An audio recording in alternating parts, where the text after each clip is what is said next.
आज की कक्षा में आपका स्वागत है। आज का पाठ है उपवाचक के अंतर्गत इंटर सेकेंड ईयर। पहला पाठ कल हम पढ़ चुके हैं।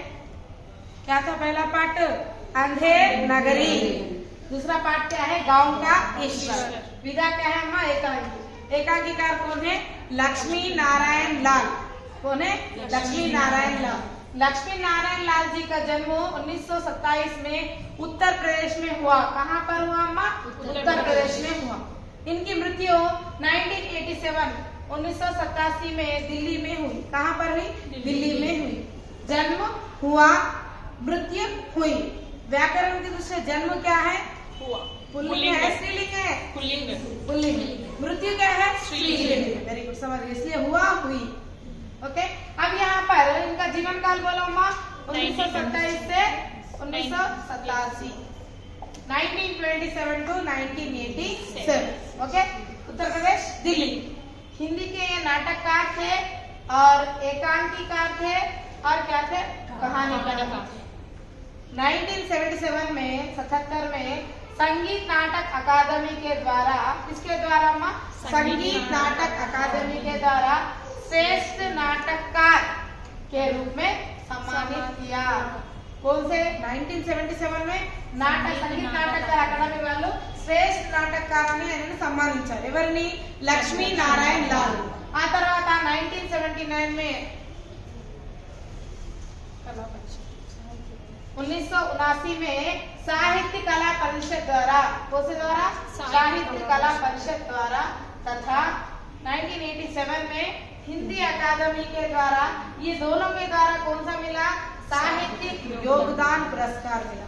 किस किस के द्वारा? साहित्य कला परिषद 1979, 1987 हिंदी अकादमी इద్దరి द्वारा साहित्य योगदान అనే పురస్కారం మనకు వచ్చింది। నాటకాల్లో శ్రేష్ఠ నాటకకారుని ఇచ్చారు। ఎవరు? సంగీత నాటక అకాడమీ వాళ్ళు ఇచ్చారు। ఆ తర్వాత 1979 లో साहित्य कला परिषद द्वारा तथा 1987 में हिंदी अकादमी के द्वारा साहित्य योगदान पुरस्कार मिला। इसके अलावा इनकी रचना है प्रमुख नाटक अंधा कुआं। एग्जाम में पूछा गया है का होना बोल तो प्रीवियस क्वेश्चन पेपर से एक बार फिराओ, मालूम हो जाता। अंधा कुआं, कौन सा कुआं? अंधा कुआं। क्या है? नाटक है। नेक्स्ट मादा कैक्टस। क्या है? मादा कैक्टस। तीसरा क्या है? सुंदर रस। कौन सा रस? सुंदर रस। नेक्स्ट क्या है? सूखा सरोवर। क्या है अम्मा? सूखा सरोवर। यह है इनके प्रमुख नाटक। किसके नाटक? लक्ष्मी नारायण लाल। इसके बाद इनके ये नाटक नाटक संग्रह नहीं होता। కలెక్షన్స్ ఎక్కువగా ఉంటే దాన్ని ఏమంటారు? సంగ్రహం అంటారు। సింగిల్ సింగిల్ గా ఉంటే नाटक అంటారు। అర్థమైందా? अब ये क्या है? निबंध संग्रह। निबंध संग्रह क्या है? पर्वत के पीछे। किसके पीछे? पर्वत के पीछे। ताजमहल के आंसू। किसके आंसू? ताजमहल। क्योंकि ताजमहल बनाने में कई साल लग गए, बनाने से वालों के हाथे काटे गए, वो उसके बारे में निबंध। मेरे श्रेष्ठ एकांकी। मेरे श्रेष्ठ एकांकी ఇదేంటిది? निबंध సంగ్రహంలో ఉన్నాయి। ओके। नेक्स्ट उपन्यास। उपन्यास में देखो क्या है माँ? धरती की आंखें। धरती की आंखें पाठ है अपना, मालूम ना? बया का घोंसला और सांप। बया का घोंसला और सांप। नेक्स्ट है काले फूल का पौधा। किसका पौधा? काले फूल का पौधा। नेक्स्ट है अपना अपना राक्षस। अपना अपना राक्षस। नेक्स्ट बढ़ के भैया। नेक्स्ट क्या है? हरा समंदर गोपी चंदर।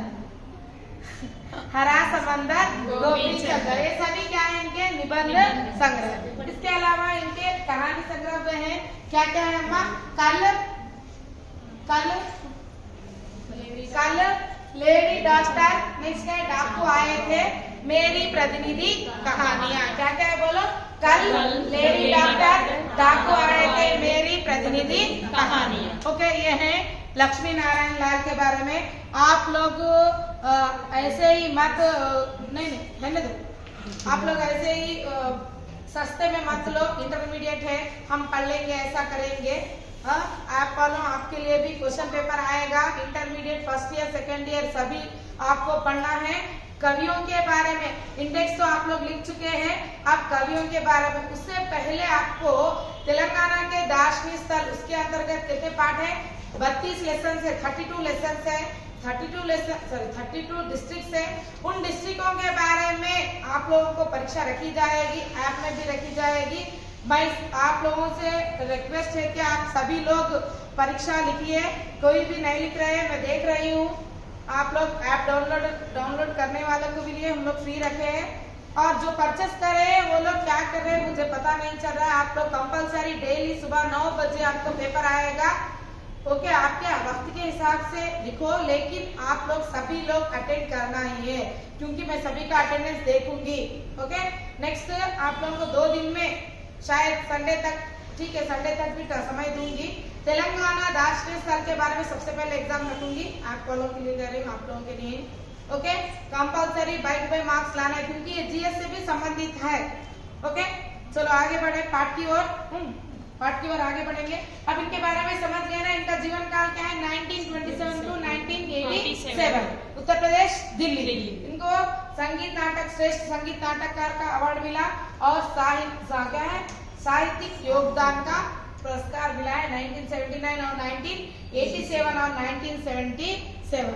इनकी रचनाएं याद रख लीजिए। कंपलसरी मैं कह रही हूँ, तेलुगु एकेडमिक बुक से ही प्रश्न पत्र बनेगा, चाहे गुरुकुला लेने वाले हो चाहे जेल लेने वाले हो।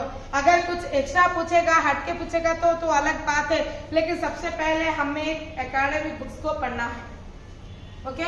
उसके बाद हमारा मटेरियल पढ़िए, उसके बाद आपकी मर्जी जो भी पढ़ना, ठीक है। चलो आगे बढ़े नेक्स्ट लेसन की ओर। हमें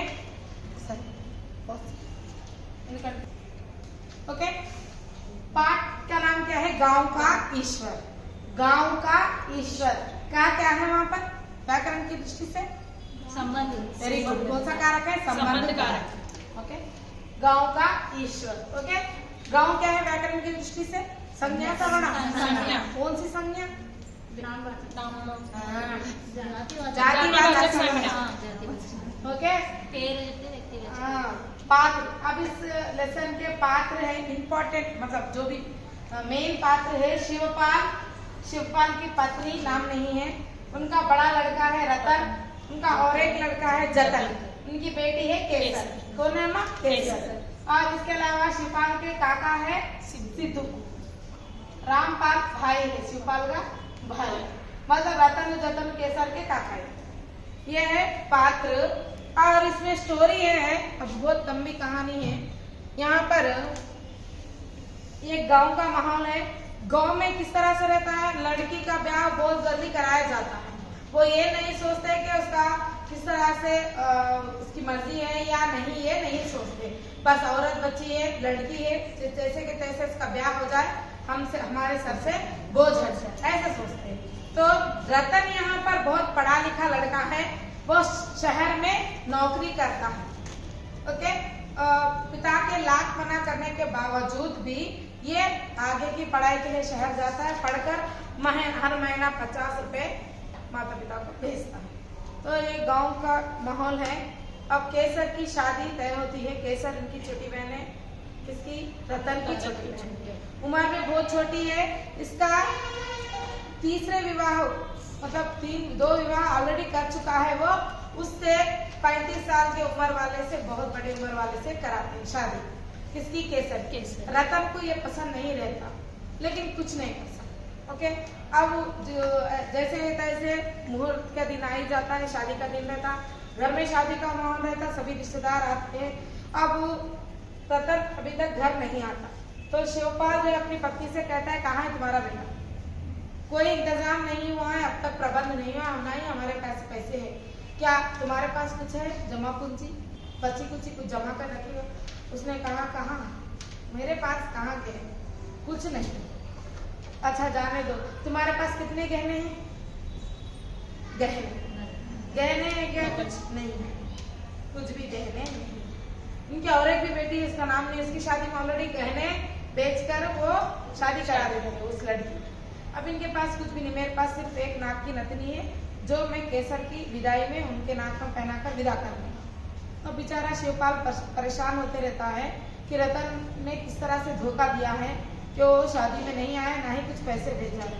इस तरह से बीवी से लड़ झगड़ कर बाहर निकलता है, तभी उनके काका आते सिद्धू काका, उन्हें प्रणाम करता है। चिल्लम मालूम ना, चिल्लम क्या बोलते धुआं निकालते ना, लंबा रहता ना, पाइप ఉంటది కదా, हुक्का चिल्ला बोलते हुक्का लाकर वो क्या है शिवपाल जी अपने बेटे जतन से कहते हैं काका के लिए हुक्का।